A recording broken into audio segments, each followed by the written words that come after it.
Maganda at mapagpalang araw, DJ Sean here!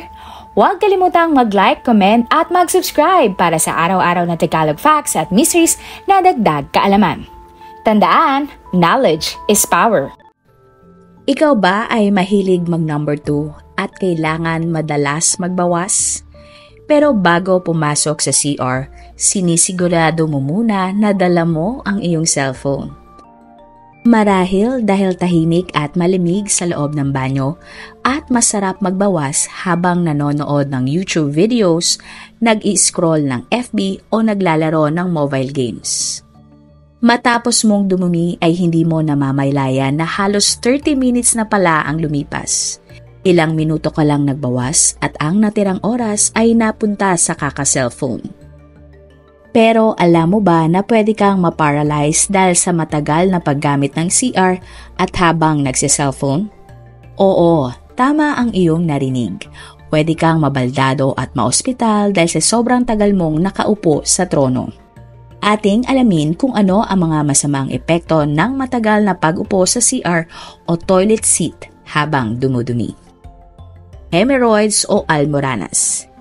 Hindi natin nilalahat pero marami sa atin ang mahilig mag-cellphone kapag nagbabawas. Nakaka-relax naman talaga dahil nakaupo ka lang, tahimik at walang istorbo. Pero ayon sa mga eksperto, masama ang sobrang pag-upo sa trono o toilet bowl ng CR. At isa nga sa mga nagiging epekto ng matagal na pag-upo ay ang pagkakaroon ng hemorrhoids o almoranas. Ang hemorrhoids ay isang kondisyon sa anus at lower rectum. May 3 klase ng almoranas. Una ay ang internal hemorrhoid na matatagpuan sa rectum o tumbong. Hindi naman ito masakit pero maaaring maging sanhi ng pagdudugo. Ang pangalawa naman ay ang external hemorrhoid na matatagpuan sa skin o balat sa palibot ng rectum na nagdudulot ng pangangati at paghahapdi. At ang huli ay ang thrombones hemorrhoids na pinakamalalang klase ng almoranas dahil nagkakaroon na ng blood clots o pamumuo ng dugo sa rectum. Napakasakit ito dahil sa pamamaga at may parang bukol sa iyong tumbong. Isa itong emergency medical condition at kinakailangan nito ang agarang gamutan. Pero paano nga ba nagkakaroon ng hemorrhoids o almoranas kapag nakaupo ng matagal sa toilet bowl? Ayon sa isang eksperto, dahil ang toilet seat ay may butas, ang rectum ay walang suporta. Di katagalan ay hihilahin pababa ng gravity ang iyong dugo papunta sa tumbong at magriresulta ito sa pamumuo ng dugo at pamamaga. At kapag umire o pinilit ilabas ang dumi ay dito na nag-uumpisa ang pagkakaroon ng almoranas. Nakakadagdag pa sa komplikasyon ang postura o pag-upo sa toilet bowl. Bukod sa almoranas ay pwede din itong magdulot ng appendicitis, pagbubukol at colon cancer. Kaya naman sa ibang parte ng mundo katulad ng China, ang CR ay may squat toilets imbis na toilet seat. Ang squat toilet ay ikaw ay nakasquat habang nadumi at ito ay natural o tamang postura kapag nagbabawas. At kapag ganito nga ang posisyon mo sa loob ng banyo, paniguradong hindi ka magtatagal sa CR. Dahil nakakangalay nga ang posisyon na ito.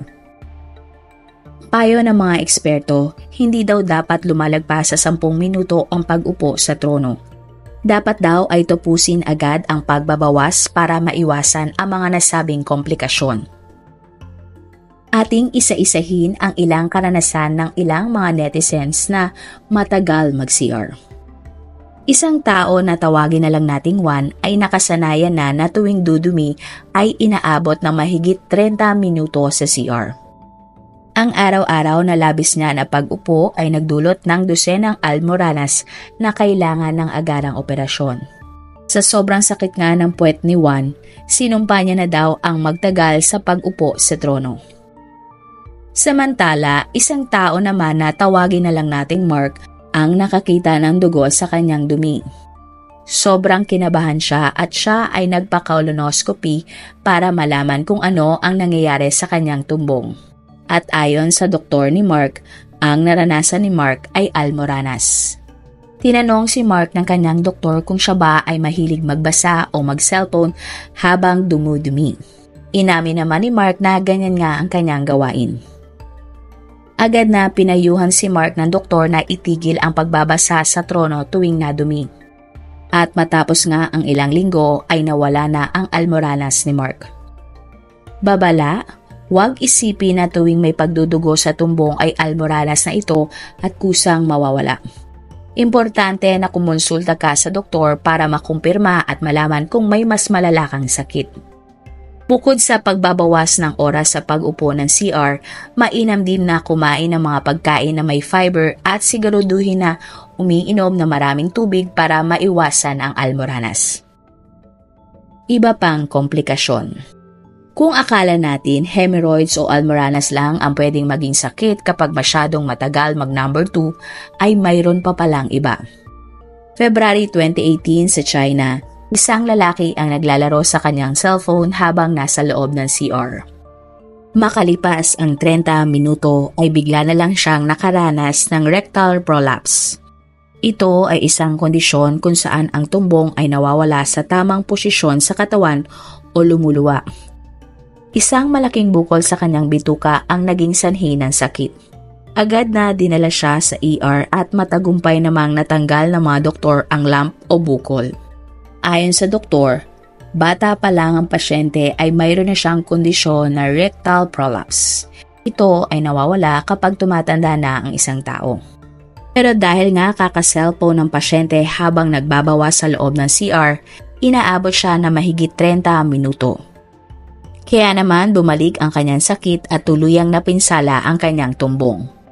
Mabuti na nga lang ay nadala agad siya sa ospital dahil kung hindi ay mas magiging malala pa ang kanyang naging kalagayan. Isang netizen naman na tawagin nating Carlo ang nakatulog sa CR habang siya ay dumudumi. Sobrang puyat at pagod niya kasi ng araw na iyon.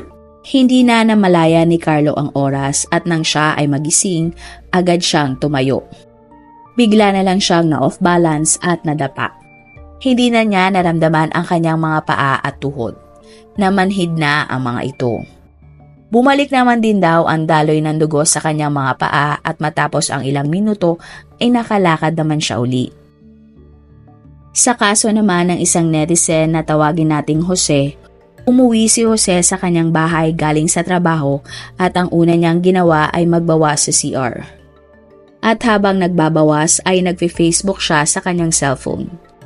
Matapos ang mahigit 10 minuto ay nailabas din ni Jose ang kanyang dumi pero nang subukan niya ng tumayo ay namanhid na ang kanyang buong paa. Na-off balance siya at tumama ang kanyang muka sa pinto ng CR. Nagkasugat si Jose sa muka at kinailangan pang maospital. Ang naparalisado. April 24 sa China, si Jong Tongchun o John, 24 years old, ay nag-CR sa kanyang pinagtatrabahuhang barbershop. At tulad ng nakagisnan, dala ni John ang kanyang cellphone para maaliw at magpalipas ng oras habang hinihintay niyang mailabas ang kanyang dumi.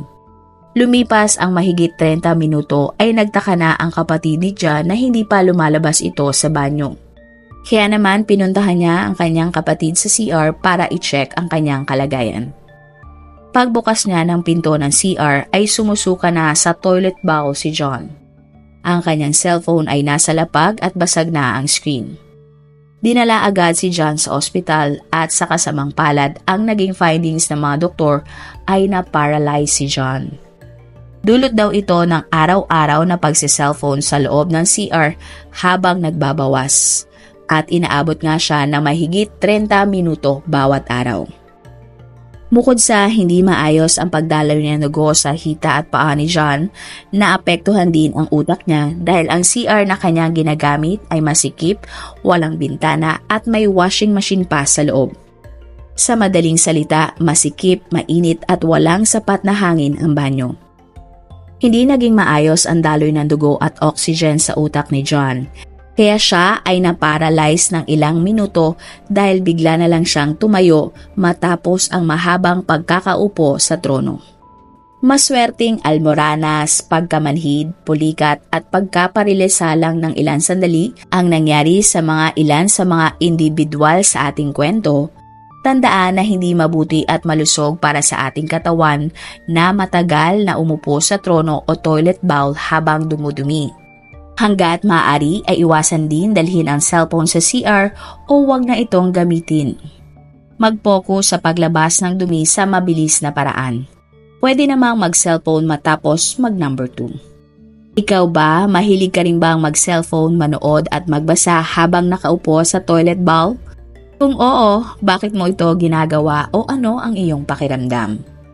Pero madalas, mga lalaki talaga ang mahilig magtagal sa loob ng banyo. Hindi ba mga misis? At kung pinapanood mo ang video na ito habang nagbabawas, ay oras na para ikaw ay tumigil sa panonood at tumayo dahil nasa 10 minuto ang kwentong ito.